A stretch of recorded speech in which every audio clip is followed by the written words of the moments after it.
The mechanisms for maintaining balance are there, but you have to eat the right foods. You have to have the right supplements. So it's again, very subtle messaging that's kept us from the truth. And so what we're trying to do is just get us back to the basics.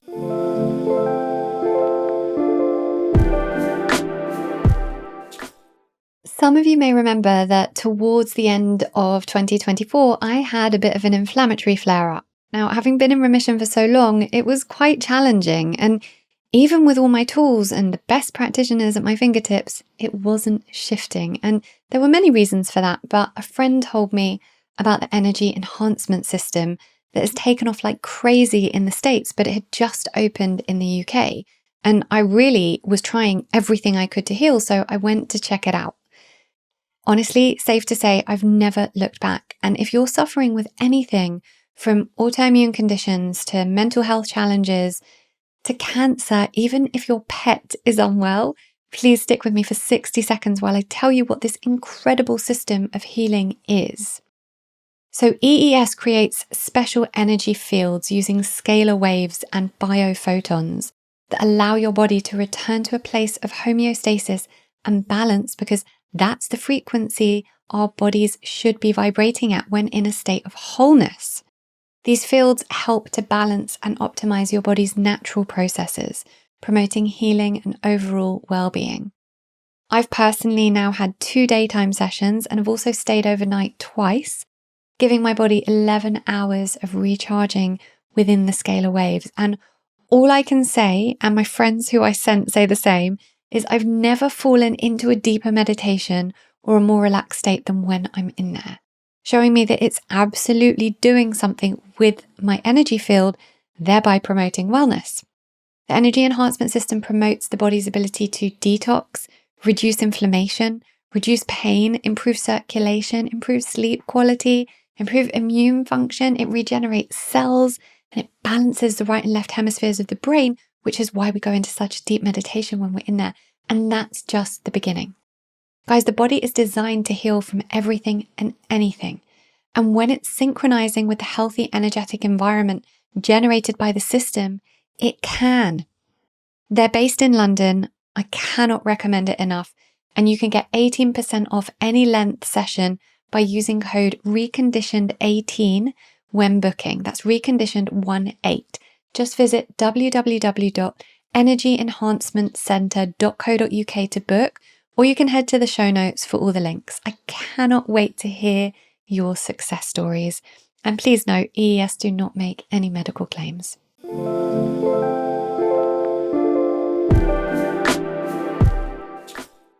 Morley, thank you for being here in London. It's an absolute treat. I'm really looking forward to our conversation. It's a treat for me. We've had 2 conversations previously, which I highly recommend everyone go back and listen to. Can't remember the episode numbers, but just type in Morley Robbins into the podcast. Right. And the first one was kind of our main episode where we really delved into root cause protocol, trace minerals, mineral balance, all the stuff you talk about. And the second one was a Q&A because we had so many questions. And like I just said to you before we started rolling, the reason I think people resonate so much with what you do and why these episodes that we've previously done have been so well received is because it feels so accessible to people. When you're unwell, with anything, it can feel so overwhelming that you don't know where to start. And one person's telling you do this, one person's telling you do that. And there's so much information and so much conflicting information that you don't know where to start. And the root cause protocol is stop this and start this. Right. You know, and it makes it accessible. The one word that I've heard from thousands of people is, or the phrase is, thanks for giving me hope. And they have this sense of, okay, I'm going to follow this and see where it leads me. But I think people are really genuinely comforted by the steps. Yeah. Because they're pretty straightforward. They are. And as you know, I've been doing it for, a while. I can't even remember how long. and when I started it, at the beginning, when you kind of look, anything can be daunting when you're unwell. Oh, sure. But once you start doing it step by step, and for anyone who, doesn't know what we're talking about now, do you want to just, obviously our previous conversations, we've gone into it, but do you want to just give a brief overview on what the RCP is? And then I've got some different sort of questions. We can take it somewhere else. Yeah. I worked in the healthcare world for 32 years, was always curious about why everyone was so sick, and had this epiphany from my now wife, who is a chiropractor. She fixed my frozen shoulder, but she introduced me to natural healing. She used a phrase I'd never heard before. She talked about the innate healer. And I just stared at her, didn't say anything. I thought, if there's an innate healer, why do we have millions of doctors around the world? So I set out to find out who is the innate healer. And that's really what the book is about, the Cure Your Fatigue. And so the basis of the root cause protocol is the real intent of the root cause protocol is to increase the production of the copper protein ceruloplasmin, which I think pretty much runs the body. It is the healer. And most people have never heard of it. Certainly most doctors have never heard of it. But there are things that you need to stop doing because there's so much conflicting recommendations, as you noted, that are keeping the body from producing this protein. And it needs to be properly made, properly folded, properly loaded with copper. And it requires other minerals, especially magnesium. It requires vitamins, especially vitamin A and vitamin C are particularly important. And we do get vitamin D in the cod liver oil, but we're pretty strict about taking synthetic vitamin D, and I'm sure we'll talk about that. But the goal, the real goal is ultimately to increase the production of energy in the body, and this protein ceruloplasmin plays a pivotal role in regulating the homeostasis of the body, but also supplying copper to the mitochondria.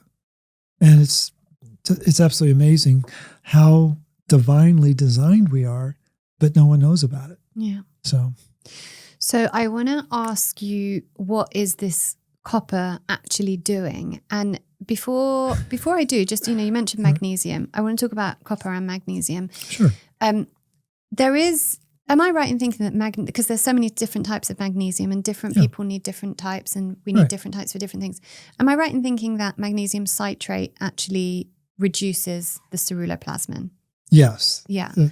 And that's research from 1966 in the States at Florida State University. Dr. Osaki identified citrate as an endogenous, an internal ceruloplasmin inhibitor.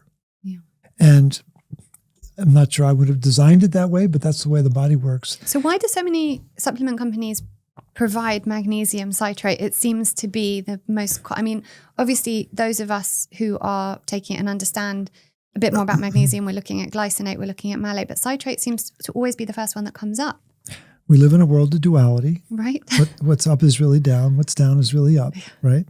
And so the meme that really runs medicine on the planet is you're anemic and you're copper toxic.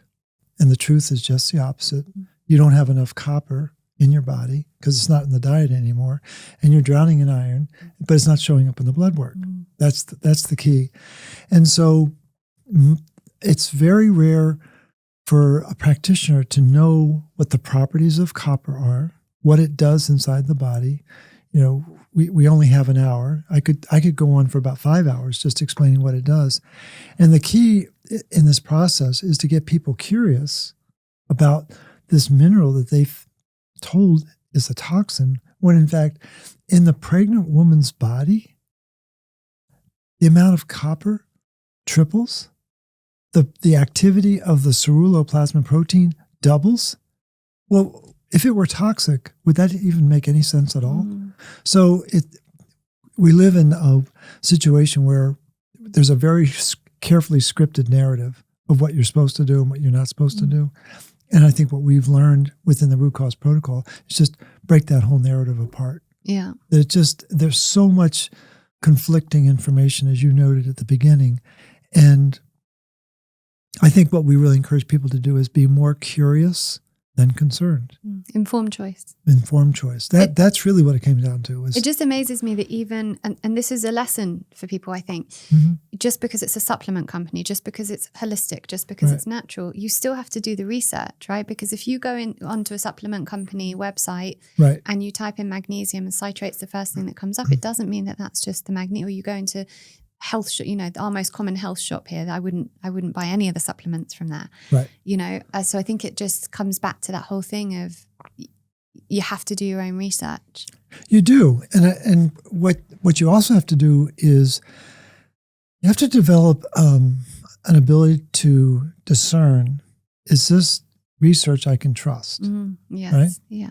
And that's not easy. Where does that discernment come from? I don't know. To me, it was just a knowingness. I mean, my goal was to identify authors that I felt were really speaking the truth. And my strategy was, when I found articles that I thought were speaking the truth, I would find out their phone number and I called them to thank them. And I've talked to about 12 to 15 different scientists that under ordinary circumstances, I never would have interacted with them. But they are such beacons of truth that I think they deserve to be recognized. And I actually brought an example of an article that I think really underscores the challenge that we face in this modern era. And this article that I've known about this article for 6 months, but I didn't get around to reading it until the last week. It's just things get in the way, right? Right. But this article is from 1961, so it's ancient. Oh, who can trust that, right? So it's 85 years old, or 84 years old.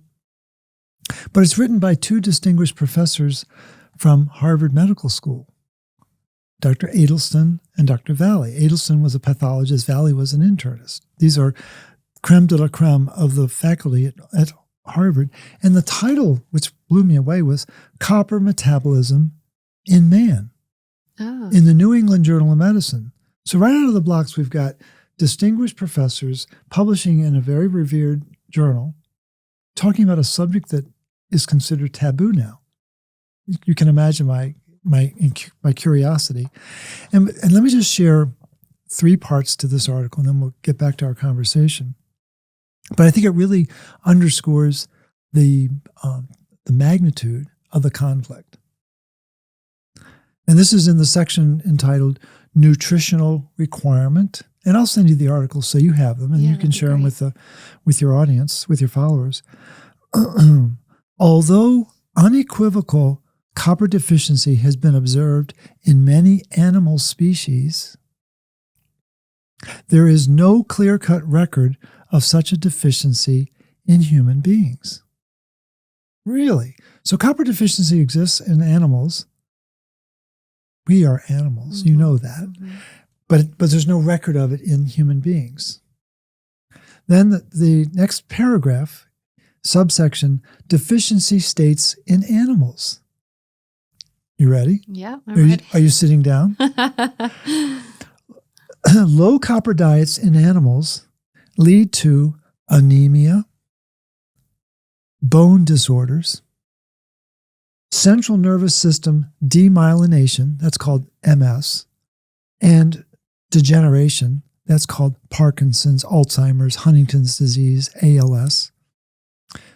Abnormalities in the pigmentation and curling of hair.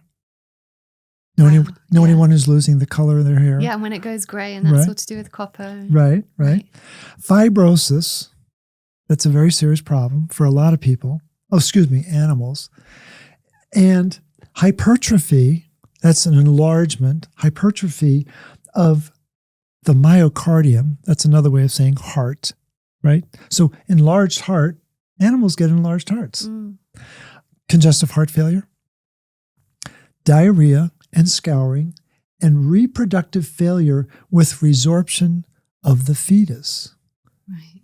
So that... Miscarriage, yes, thank you. So that's a who's who of conditions that plague society that are happening to animals, but we're supposed to not believe that happens to humans because it doesn't exist. And then the third point that's not in the article, but I happen to know this, there's some really talented researchers in England. And back in the 30s, there was and they dominated the field of medical nutrition probably for 40 years. And it was McCants and Widdowson. They were de rigueur. If you wanted to understand nutrition, and their textbook is still used today. It's in its 18th edition. But back in the 30s, they made a very important observation that copper deficiency was the number one nutrient deficiency on the farm. Wow. And that knowledge has been lost. Yeah. So for 80 years now, because here we are 80 years later, copper deficiency on the farm is driving copper deficiency in the food, is driving copper deficiency in the human. Right. And that's the conflict we've got. Right. So all that to say that one of our biggest issues that we're not recognizing, that the medical world are not telling us, is that copper deficiency is one of the biggest things to plague our health. I would say it's the biggest thing. And so the way we describe it within the RCP is there's a 3-ring circus that's running the planet, the life on the planet. We have copper and iron and oxygen. And copper and iron are the only 2 elements on the planet that can interact with oxygen the phrase is redox active way. That's reduction, oxidation, enzyme activity. But they're the only 2 metals on the planet that have this relationship with oxygen. The difference is that iron is carrying oxygen. Copper activates oxygen. Right. Completely different properties. Right. And so when those 3 get out of sync with each other, what happens is something called oxidative stress, right? The oxygen becomes a radical, right, becomes a free radical. You can have as many as you want. They're free, right? Yeah. And so that's building in the body. And what people need to really understand is that that's the basis of aging. Yeah. The free radical theory of aging was developed in 1956 by Denham Harmon. You know, he was actually an industrial engineer who decided he wanted to become a doctor. He had a PhD in engineering, which is no small feat. And so he goes to Stanford, becomes a physician, and he's like, gee, I wonder if there's this oxidative stress in bodies, and found out it's what causes aging. It's what causes disease, but it's not taught that way in any practitioner school that I know of. When I was at the HEAL conference at Gaia in Colorado a few months ago, I took with me a jar of Wise Earth adaptogenic honey that I'd been using for an autoimmune trigger, and I left it on the snack table for people to try. On the second day, there was a group of producers and tech people standing around the table looking in awe about something, so I went over. Turns out they'd tried the honey. One of them said, "What the hell is in this stuff? I feel awake and alive for the first time in ages, and I only just took a half spoon 5 minutes ago." Then Kelly Noonan-Gores of the HEAL documentary, who was hosting the event, was like, "Give me some, I need a pick-me-up." This was at the end of a very long, amazing, but draining weekend. She took a half spoon and instantly felt revitalized for the rest of the day. Within minutes, all the incredible speakers, Gaia directors, engineers, everyone was taking this honey, and it was like the energy in the room up-leveled in a way I've never seen. I'm telling you the story exactly as it happened, which is why I'm bringing you this here on Reconditioned.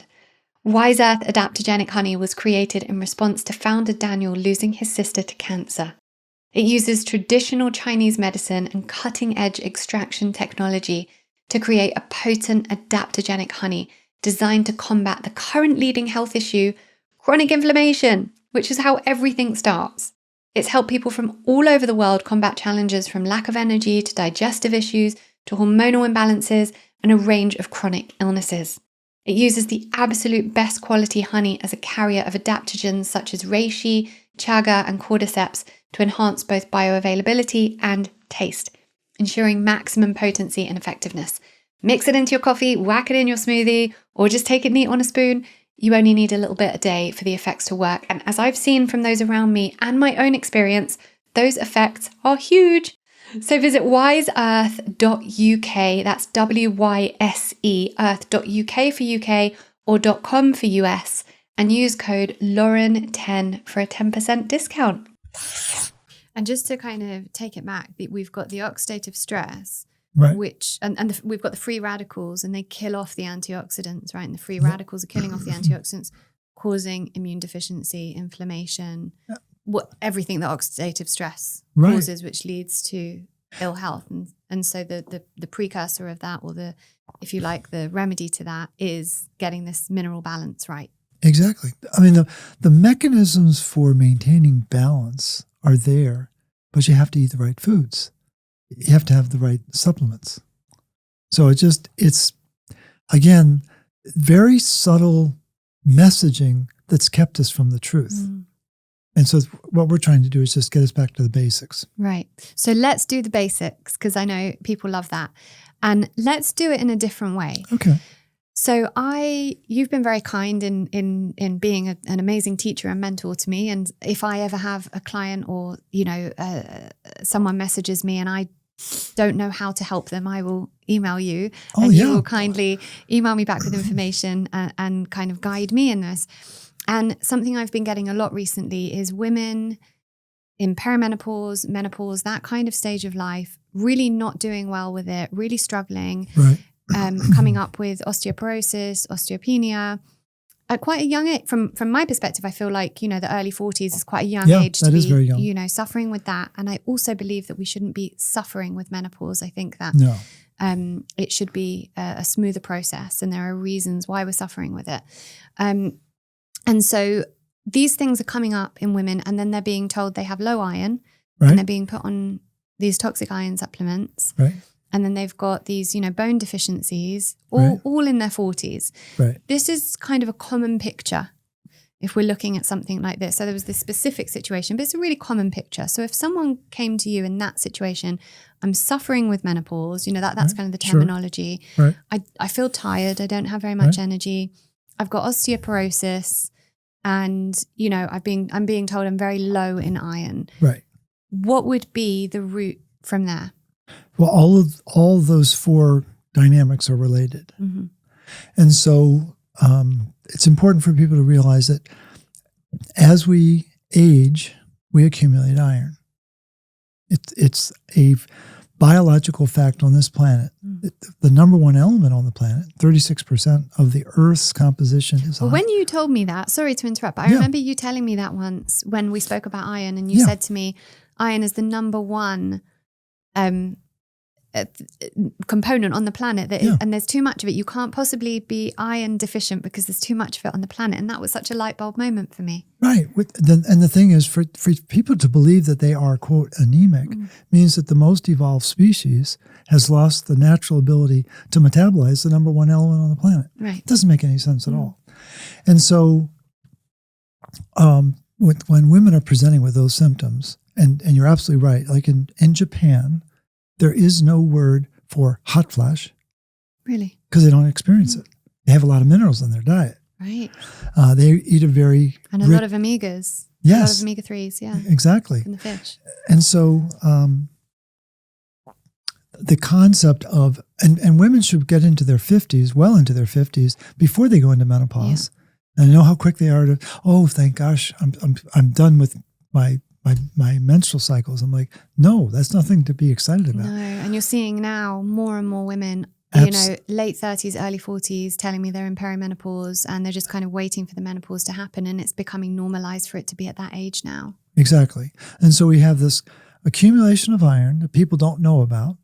And as the iron builds in the body, where is it building? It's building in the mitochondria. Mm.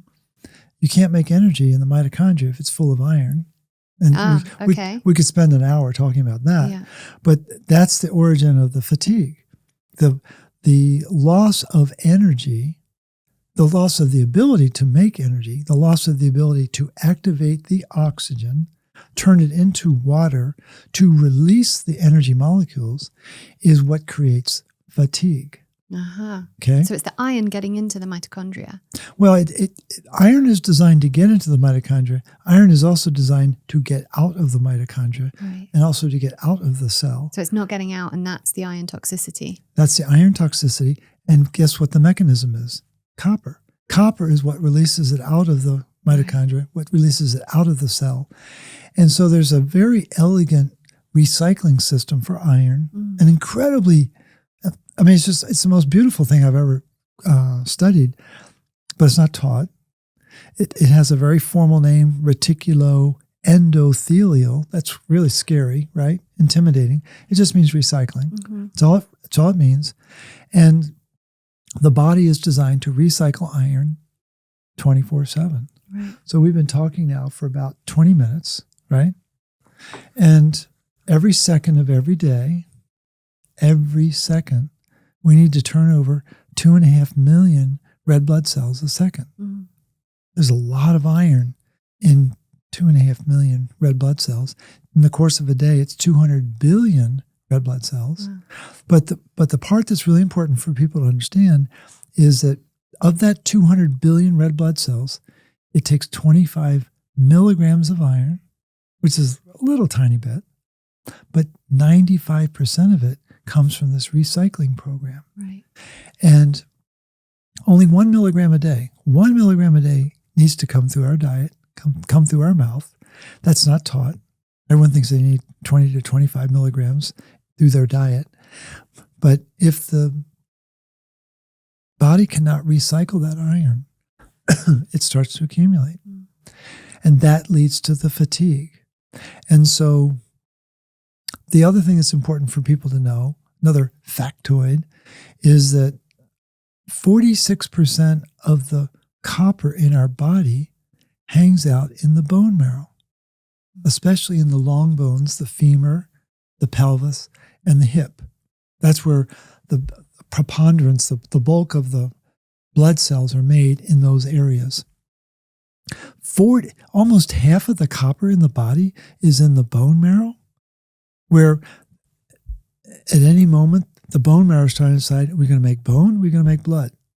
And I just found out the other day, there's a third decision. We're going to make fat. So it's bone, blood, fat. It's amazing when you think about it.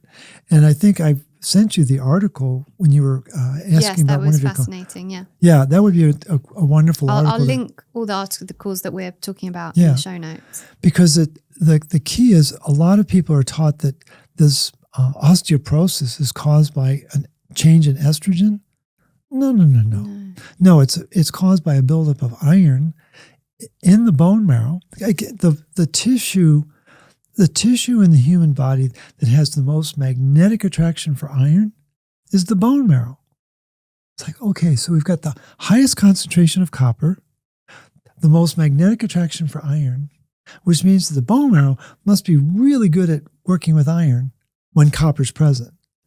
If copper's not present, the bone making process begins to break down, and there's a really important enzyme that breaks down the bone matrix, and it's called acid phosphatase. And acid phosphatase is activated by iron. Now, if you want to reverse that process and you want to build bone, you need to focus on 3 or 4 other enzymes. The first of which is alkaline phosphatase. That allows the osteoblasts, the builders, to build new bone, and that's activated by magnesium. So why is magnesium missing in the bone marrow? Because there's too much iron, and it's not being regulated by the copper. And sorry, just to go back for a minute, copper's what transports iron around the blood, right? Well, not so much transport. What's transporting the iron, for the most part, is the red blood cell. Right. And then there is serum iron that's attached to transferrin, but that iron can't get onto transferrin without copper. Right. Okay. And the key is that if we're making bone, we've got to have magnesium for alkaline phosphatase. We've got to have copper for another enzyme called lysyl oxidase. So anytime you hear or see the word oxidase, means that some enzyme is working with oxygen to gain power and facilitate a change in the molecular structure. Well, copper is really good at that. And so lysyl oxidase is critical for knitting collagen, which is what makes the bone strong, with elastin, which is very flexible. They need to be put together like a zipper. And lysyl oxidase is the zipper maker, puts those two together so that the bone has strength and flexibility. Now, our bones feel hard, but they have resilience. They're not designed to break all the time. Think of the number of people, at least here, I don't know if it's true here in England, but in the States, it seems like every 10th person is wearing a boot now from a stress fracture. That's not normal. That's not healthy at all. Because bones are breaking easier because we're not getting the minerals we need. We're not getting the minerals, absolutely. So we've got to have the alkaline phosphatase, the lysyl oxidase, and another enzyme that no one's ever heard of called ascorbate oxidase. Again, it's copper dependent. So lysyl oxidase is copper dependent, ascorbate oxidase is copper dependent. And the most important part of the process is making sure that the iron's not building in that bone marrow, that the iron is being turned into hemoglobin so it can get into the red blood cell, so it can get back into circulation where it belongs. But if the system in the bone matrix starts to break down, the iron starts to accumulate there, and people have heard of ferritin. They know that's an iron storage protein. Well, ferritin is like an ATM machine. You have ATM. I don't think I've seen one since we've been here, but yeah, we do. Okay, I'm not suggesting that you don't, but I just hadn't noticed any. But ferritin's like an ATM. You can put iron in, take iron out. Right. Put iron in, take iron. That requires copper. That mechanism requires copper. Right. There's a storage locker. So like the copper is the bank card. Exactly. No, that's great. Exactly true. And so there's another storage locker for iron, and it's called hemosiderin. Most people have never heard of it, but you can store 10 times more iron in it. And it shows up in 2 locations in the body as we get older. It'll show up on our skin. Actually, 3 locations. It'll show up on our skin. Skin is attached to the liver, so it's building in the liver. And the 3rd location is the bone marrow. All of the focus, all the illumination around osteoporosis and osteopenia is around calcium and vitamin D, right, when in fact the conflict is iron and copper. And when they get out of regulation, they cause magnesium loss. Then the bone can't rebuild itself because it can't activate the alkaline phosphatase. And then as the iron starts to build, the acid phosphatase starts to build, and the erosion of the bone just continues to the point where it's going to break apart. So we're focusing on the wrong thing, and the doctors are focusing on the wrong thing. So they're being taught to focus on the wrong thing. Yes, the doctors are being taught the wrong thing to focus on, and then they're telling the patients to focus on the wrong thing. Right. So let's say we've got a woman right now with this series of issues. What's her protocol now? If we take everything you've just said into the terms of what's the solution, what is the solution? So the approach is, the protocol is broken down into stops and starts. Make sure they're completing the stops completely. Mm-hmm. And they're actually pretty easy to do. People Can you go through some of the stops? Sure. We encourage people to stop taking iron, stop taking calcium. Like, wait a minute, how am I supposed to rebuild my bone, right? But not the kind of synthetic calcium they want us to take. Stop taking 1-a-day vitamins. Mm-hmm. Stop taking vitamin D. That's very controversial. Very controversial. Very controversial. Yeah. Especially here in the UK. Oh, I know. Yeah. No, we were at a pub a couple of days ago, and it's very British of you. Yes, indeed. It was a lovely meal, but they showed up in a rally car. It was a really classic. I mean, we were just smitten by the car. We started chatting, and they wanted to know why we were here, and I told them what our visit was about. And the driver said, "I want you to know I'm taking my vitamin D." And I said, "I want you to know you got to stop." And he was like, "What?" It was very, very comical. But the thing is, we don't say don't take vitamin D. Please take it in the right form, right, in cod liver oil, where it's in the right balance with vitamin A, or otherwise known as retinol. there's so much confusion around what people should or should not be taking. But the stops, I think there are about 12 or 13 stops now. And it's really designed to minimize the static that's taking place in the body. Because there's a lot of the supplements that we've been encouraged to take will create confusion, metabolic confusion. If you've chosen to listen to this podcast, I probably don't need to tell you about the importance of connecting with the Earth's electromagnetic field daily, a lot, if we want to optimize health. Spending more time grounding, i.e. barefoot on the earth, actually helps the healing process and boosts immune function. But the reality is that most of us just aren't outdoors enough to get the full benefits of connecting with the natural frequencies of the earth. Even our footwear blocks this connection. So what do? Well, enter earthing sheets. I have an earthing sheet in my bed from Roland Earthing, and I've not only noticed an improvement in my sleep quality, yay, but also an improvement in overall vitality. By sleeping on an earthing sheet, you restore the electrical connection to the earth that you miss out on by not being on the earth enough during sleep, replicating being grounded in nature.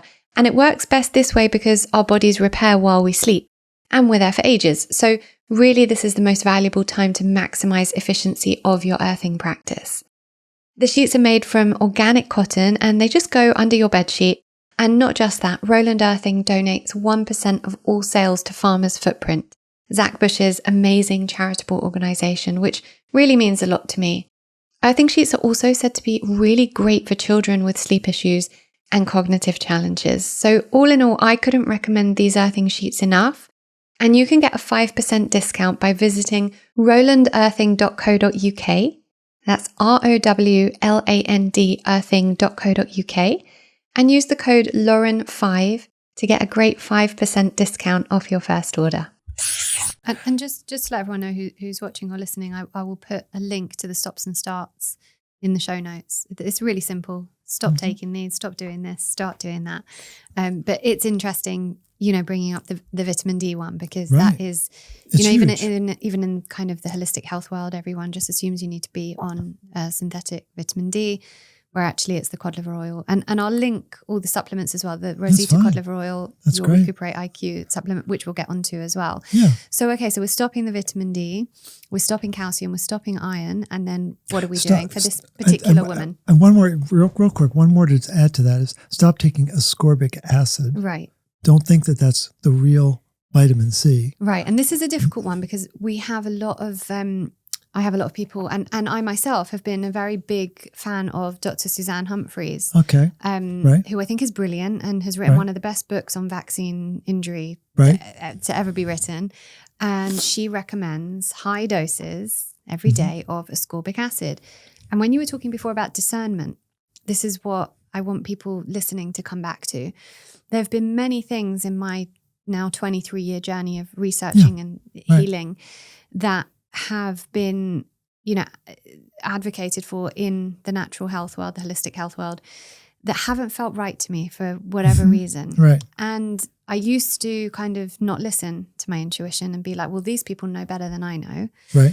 And then along the way, then the information would come out. The thing that I always felt would come out afterwards when someone decided to do the research on it. And I realized I should really just start following my intuition, even if every biohacker and every health influencer and everyone is telling you to do that. And one of those things was ascorbic acid. Right.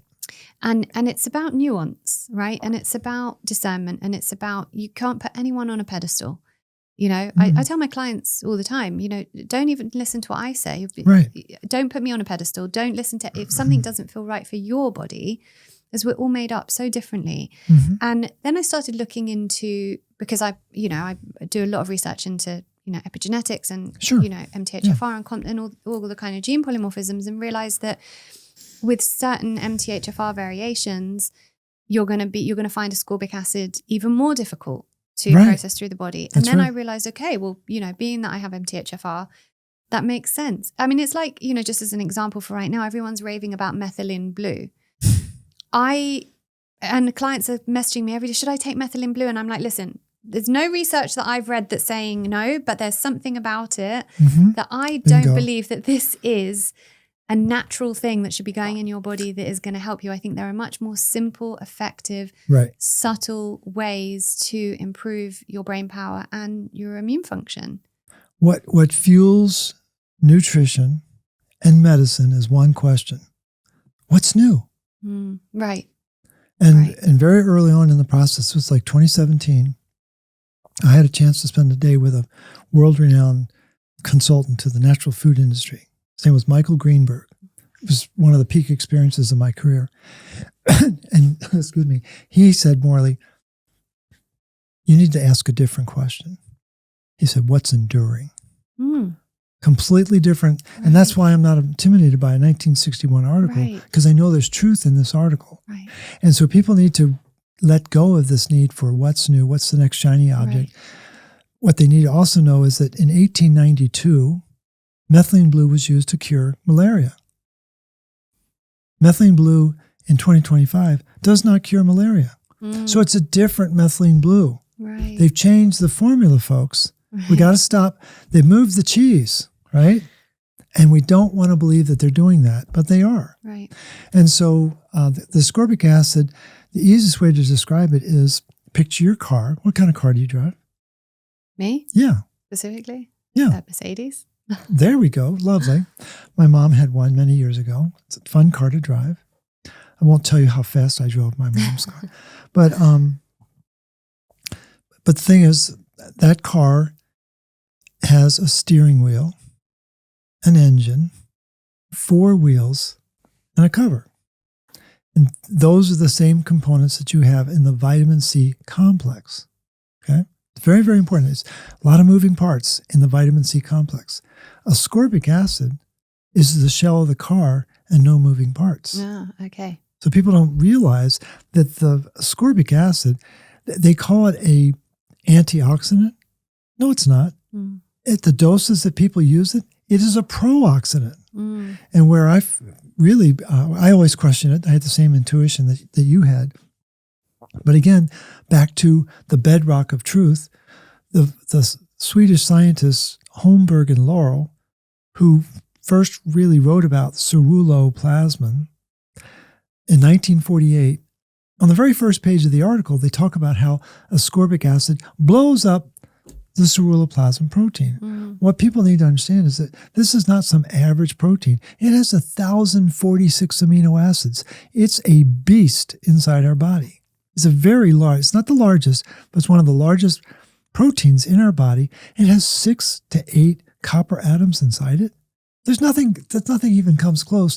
And ascorbic acid blows it up. And I'm like, we are so focused on bioavailable, bioactive copper that when we come across something like that, okay, then do away with that. And a lot of the focus on ascorbic acid is around cancer, a lot of high dosing of, and the cornerstone of cancer is to kill the cancer cell. Right. All right, so let's use an analogy.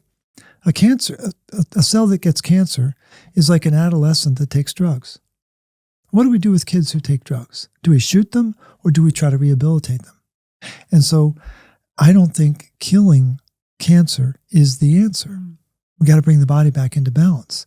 And so there's these cornerstones of the narrative that people don't question. Why are we killing the cancer cell again? Walk me through that process. And I mean, I've even confronted world-renowned oncologists. We don't have time to get into that. But the point is, it's not a good approach to solving the problem. It's what's accepted, but it's not natural and it's not enduring. So I think people need to have they need to be more open-minded about, could there be more to the story? Could I be, am I being misled by what society or the practitioners or this group that I'm a part of wants me to do? And just have the courage to say, well, let me look into it. Let me look a little further. And it's not easy. If you've been doing this for 23 years, you know how challenging research can be, because it's very deceptive. Very deceptive. I mean, you can read a medical study, and if you don't know where to find the flaws, you're just going to And there are flaws in every medical study. Absolutely. And that's what makes, when people talk about the solid science, there is no solid science, because nothing on the planet, I believe our biggest problem as humans is that we accept things as being black and white. We don't make room for nuance. Right. And nothing has ever taught us that everything is black and white. And yet we still want to believe that there are black and white answers. The way your body works will be different to the way my body works. The way your mind operates will impact your body, the environment you're in. There is no set science for healing. It just has to come from bringing the body back to balance. And so we have to figure out how to do that. And anything for me that has seemed unnatural, so ascorbic acid for me doesn't seem like a natural, it's not, it's like the conversation around ivermectin in the health world, right?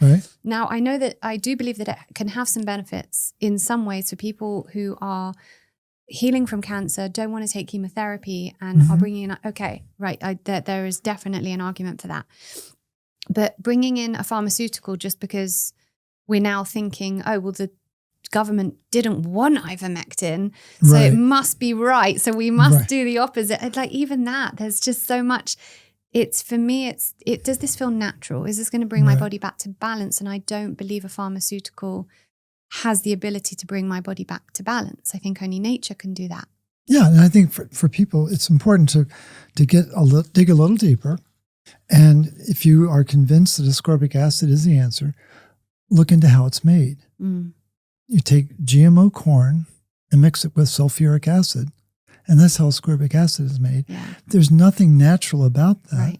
It was developed by Hoffman LaRoche in 1934, and people don't take the time to question. Again, I think people are stressed out. They're afraid. I think for the most part, people are afraid now. And it's daunting, going into a health journey in this day and age. There is so much information. We're all so busy. You want answers now. You want to figure out what the answer is. You probably can't afford to pay a bunch of practitioners to give you the answers and do all the thousands of pounds or dollars worth of tests. And so you want answers, so you're going to listen. And if someone like Suzanne Humphries, who is a respected nephrologist, she's got a great reputation in the holistic healing world, as well as the medical world. And you're going to want to listen, but it has to come down to discernment. And I think that is the key.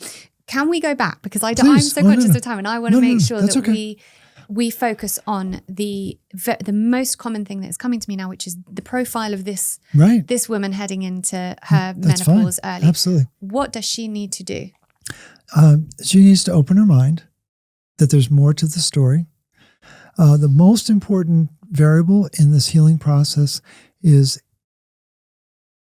if I gave you everything it takes for the body to rebuild itself, do you believe in your body's ability to do that?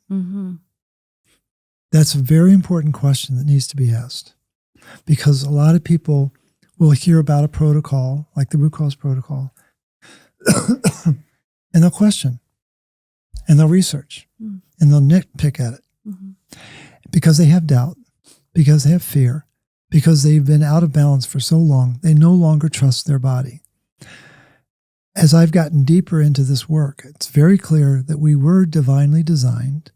It's amazing how beautifully designed we are, all the checks and balances in our system.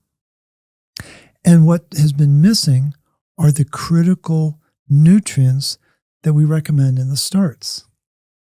And again, the start side of the equation, we could easily talk about 75 different nutrients, which is overwhelming. So again, we focus on 12 to 14, depending upon where you are in the process. And so the key is, does that person have faith in their body's ability to do it? Make sure they're doing the stops. And then we phased the starts. We have 3 phases. And there's certain core steps that we encourage people to start with, especially start with adrenal cocktails to restore the part of our anatomy that's the sentry, that's keeping track of all the stressors that we've got in our body and in our environment. And what do they starve for? They're starved for minerals, especially magnesium and sodium, but it's also copper that they get through whole food vitamin C. The engine of that vitamin C molecule is an enzyme called tyrosinase, one of the most important enzymes on the planet. Richest source is from mushrooms, by the way. And so tyrosinase is delivering the copper so that the adrenal glands can make the stress hormones to respond to the stressors.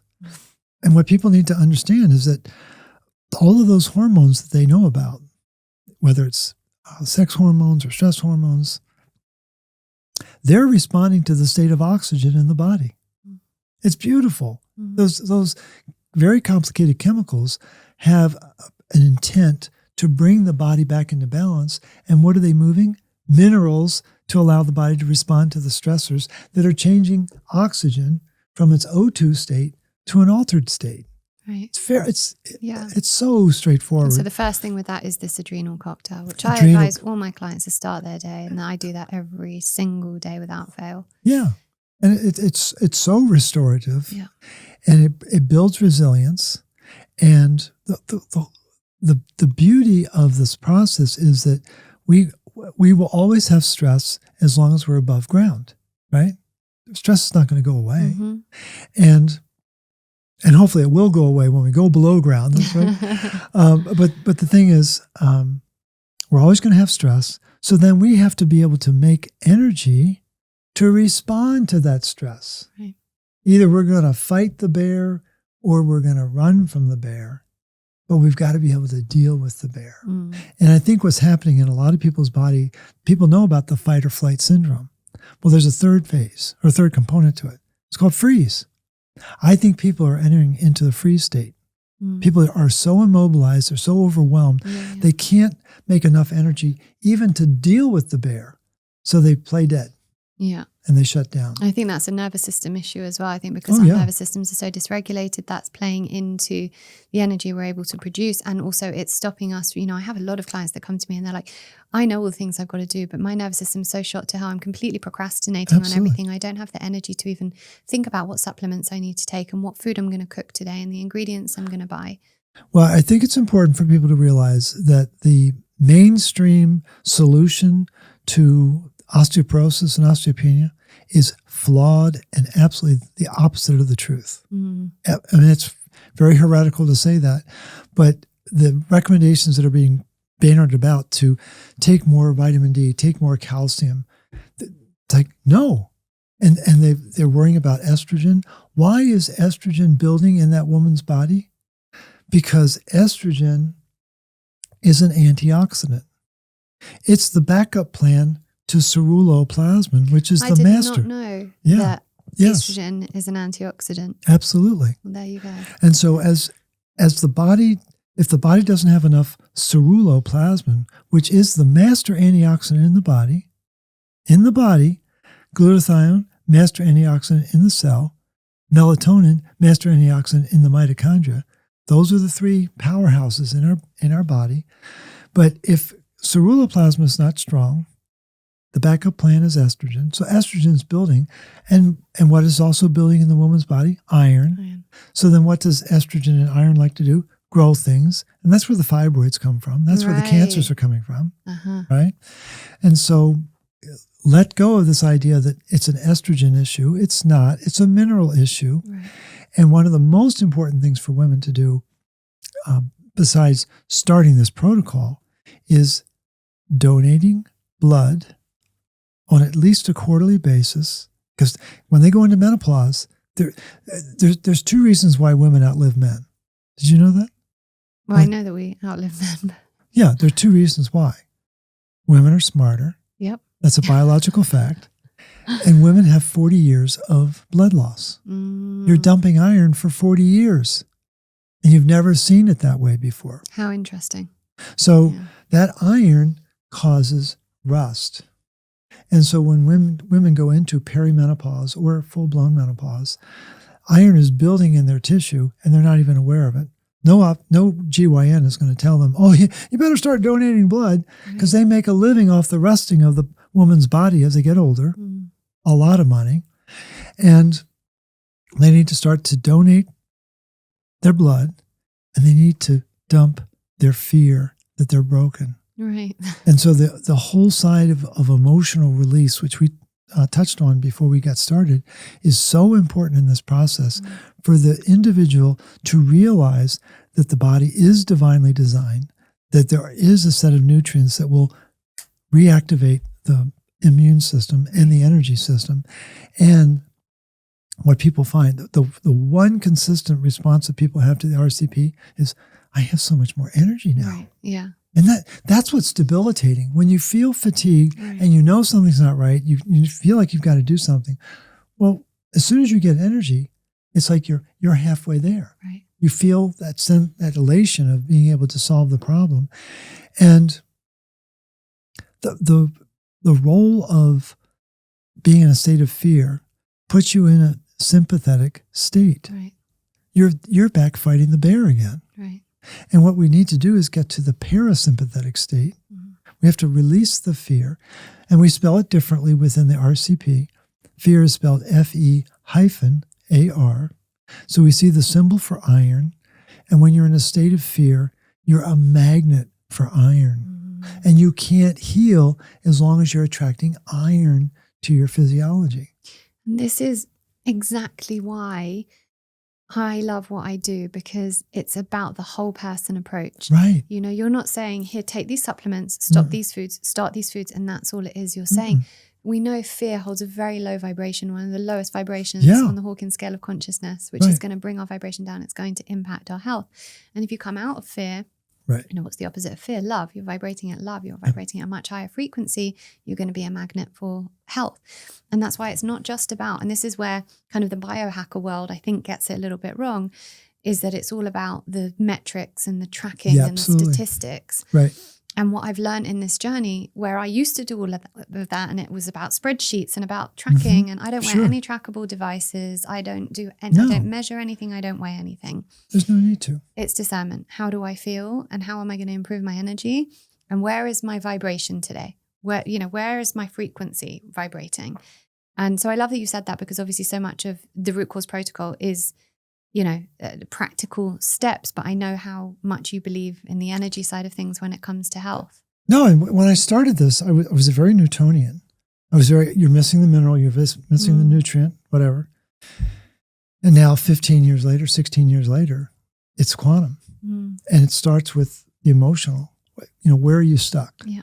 And if we can release that, not that you don't start the protocol, but you're not really going to complete the healing process until you deal with those emotional blockades. Right. And it, like you said, it's not that you don't start the protocol. It is a whole person approach. Exactly. So you need to tackle the physical, mental, emotional, and spiritual. Exactly. And that's what my program is about. The Rise membership. It is about giving women the full picture of healing on all aspects of the self. And that was what I learned in my journey. My biggest ethos in what I do is, if you want to heal one part of yourself, you have to heal the whole self. When I was way down the rabbit hole trying to heal the arthritis and doing all the physical things and doing all of it, quote unquote, right. It only got me so far, until I brought in the healing, of the trauma and the releasing of the emotions, the somatically removing the trauma from my body, the mental, how am I going to rewire my brain out of disability thinking, and the spiritual, the energetic side of it all. So it's so important for people to understand that. A question I have, let's come back to minerals. For women who are experiencing this, and by the way, this applies to men as well, the whole mineral balance thing, just as we're using the profile of this particular woman, is there a specific type of magnesium? So we're saying she needs copper, and the best source of that is just to plug your product, because it is the best, the Recuperate IQ, which I will link. The good quality cod liver oil, which you and I both recommend, Rosita, a magnesium. So is there different types of magnesium that a woman in that situation needs to, say, someone who has cancer? That's a great question. I've never thought to break it down by disease state or symptoms. The two easiest absorbed forms of magnesium, well, actually, let's back up a step. The most bioavailable form of magnesium is found in Polish spring water. Poland has the highest concentration of magnesium on the planet. Right, interesting. Of all places. Yeah, of all places. But their mineral waters, there are about 5 or 6 different brands that you can get outside of Poland, but they have this very rich concentration of magnesium. If you're really focused on magnesium, That's the kind of, it's just boom, body just takes it right up. You obviously have in the diet leafy greens. You can get magnesium through your diet as well. You can do it transdermally using either Epsom salts, which are famous here in England, of course.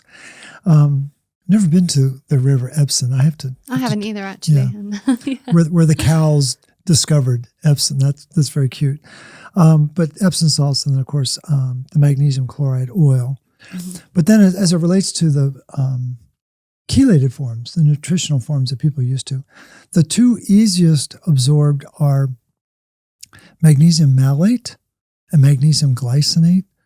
What's very popular in Europe is magnesium orotate. Hans Nieper was a physician in Germany who developed that form. It's very effective. And I think the form that's most popular here in England, as I understand it, is magnesium gluconate. But again, I think the glycinate and the malate are probably the easiest form. And you can get that at Jigsaw Health. You can get it at FIQ. I think I've got a great, so I've got a combination one, glycinate and malate in one. That's perfect. I would say the most common here is actually citrate, which we discussed before, right. which isn't ideal. But you can get glycinate and malate either separately or in a combination. Or together. That's perfect. Because some people like to mix and match it.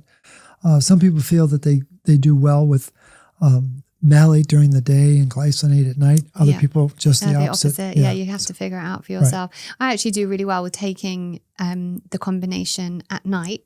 Okay. But some people, if they're taking the combination, and especially for people with who struggle with sleep or depression or things like that, it might be the combination of malate and glycinate in the morning and L-threonate in the evening. Right. Yep. I find. So is there a difference in what people need if it's a woman suffering with a menopause or say a man?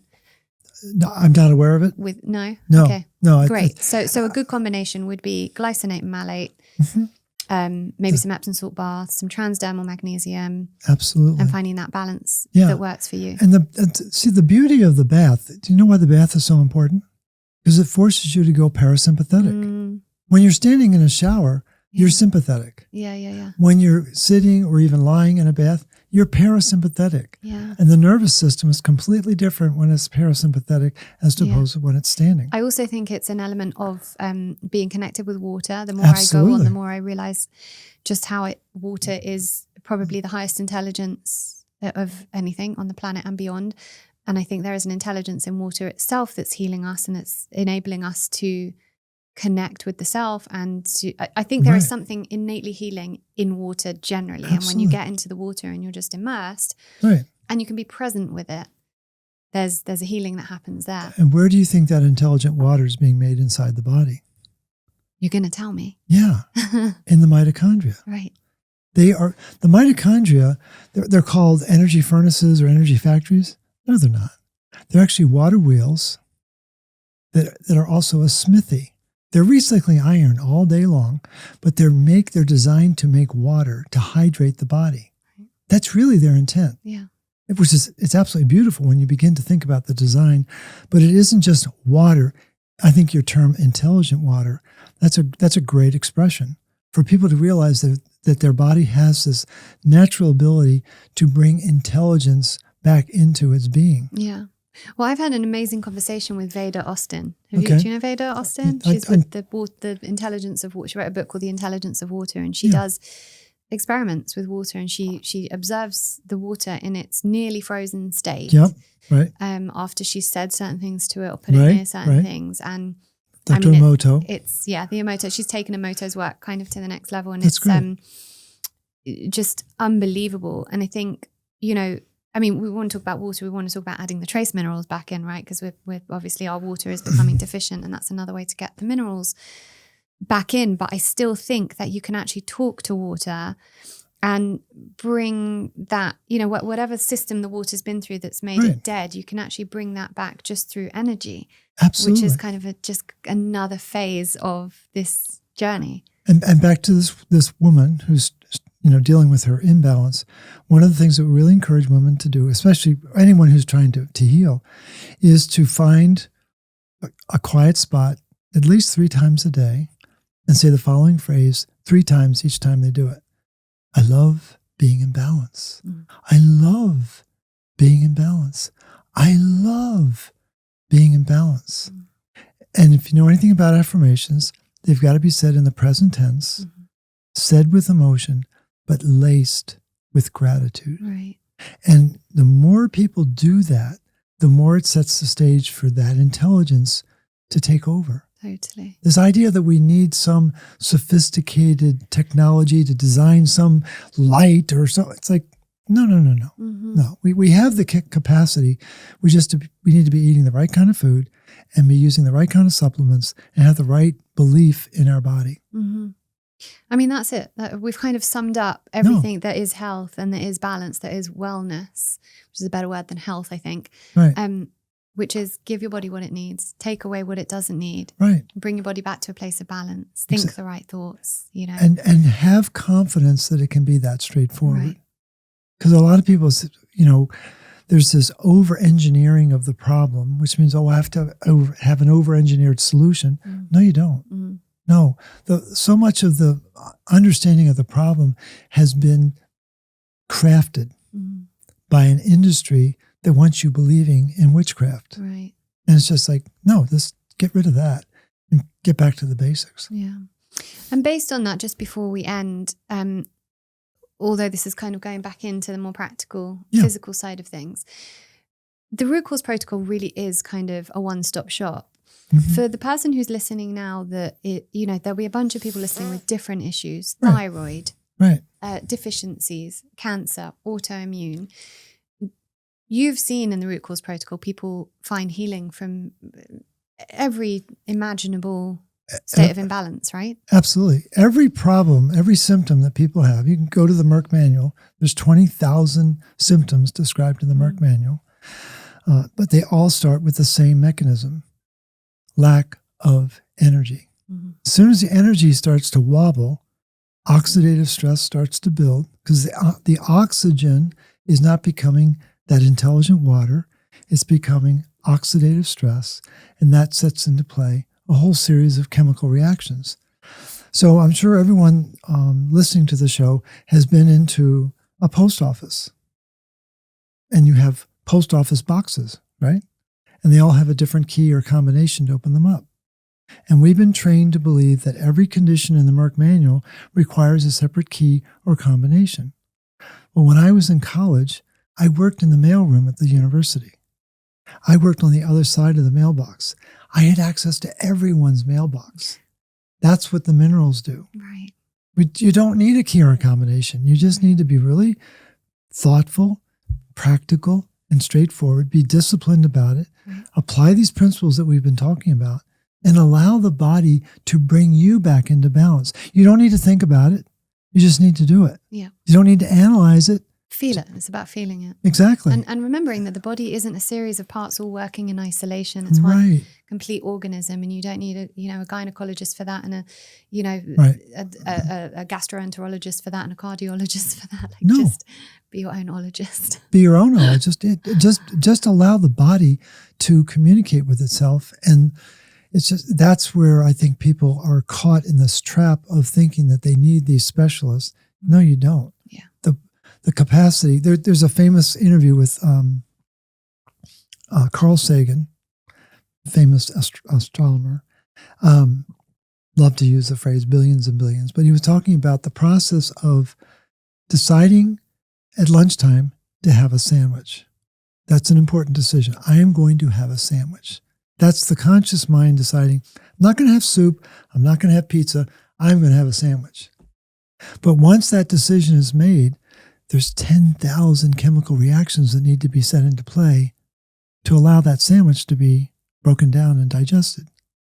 And he made a very specific point in this documentary where he said, the subconscious mind takes care of that. What you need to focus on is, what do I want to eat? And I think in the corollary in our conversation is, I want to get well. Then do these principles, allow the body to take over. It knows what to do. It really knows what to do. Just give it the grace of its liberty to allow it to do that. I think that's a really beautiful note to end on. Okay. Thank you so much for being here, Morley. I'm so grateful when you've been in England and you've made the time to come here and speak with me. And it's, Absolute as delight. usual, just been such a pleasure and such an honor. Thank you. You bet. Thanks for the opportunity. This is great. Okay. I hope you enjoyed this episode of Reconditioned. I am honestly so grateful to each and every person that tunes in. Thank you also for taking responsibility for your own well-being. You should know that just by choosing to listen to podcasts like this that further your well-being, you're moving more deeply into abundance consciousness. Now, don't forget, I have a bunch of free resources over at laurenvakneen.co.uk, as well as every recommendation you could ever need in regards to your well-being on the LV Recommends page, all categorized for your ease. Thank you also to our sponsors. These episodes would not be possible without them, so make sure to check them out and get some pretty awesome discounts on the show notes. And of course, make sure you're subscribed to the podcast so that you can get updated each time a new one is released. Thank you. I appreciate you.